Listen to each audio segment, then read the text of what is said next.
Ayan guys, samahan niyo ako magluluto ako ng tinolang manok na may pechay at papaya. So ayan yung mga sangkap natin, may sibuyas, bawang at luya. So ayan, nagpapulo nga ako, pinapuluan ko yung manok, inlambot ko ng husto. Then ayan, magigisa tayo ng sibuyas, bawang at luya. Halo-halo ko na pala yan dyan guys. Kasi bati-bati naman yan silaw kapag naluto eh.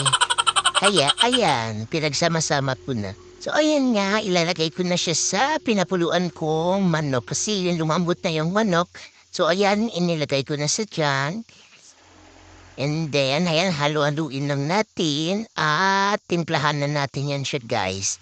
So ayan, timplahan na natin, lagay na natin ang pamintang dudog at pamintang buo. Dalawang paminta pala nilagay ko dyan guys, pamintang dudog at saka buo. Tapos ayan, asin. So ayan, and seasonings. Magdalagay ka dyan ng seasonings. Ayan, nilagay ko na ang papaya guys. Nilagay ko na pasiluto naman ang manok. So ayan, nilagay ko ng papaya para lumambot na. Ayan, hayaan naman natin yan. Then ayan, pagbukas, luto na ang papaya. Ayan, lagay na natin na pechay.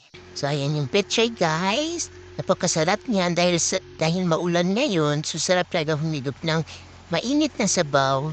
So ayan, labi na natin, then done.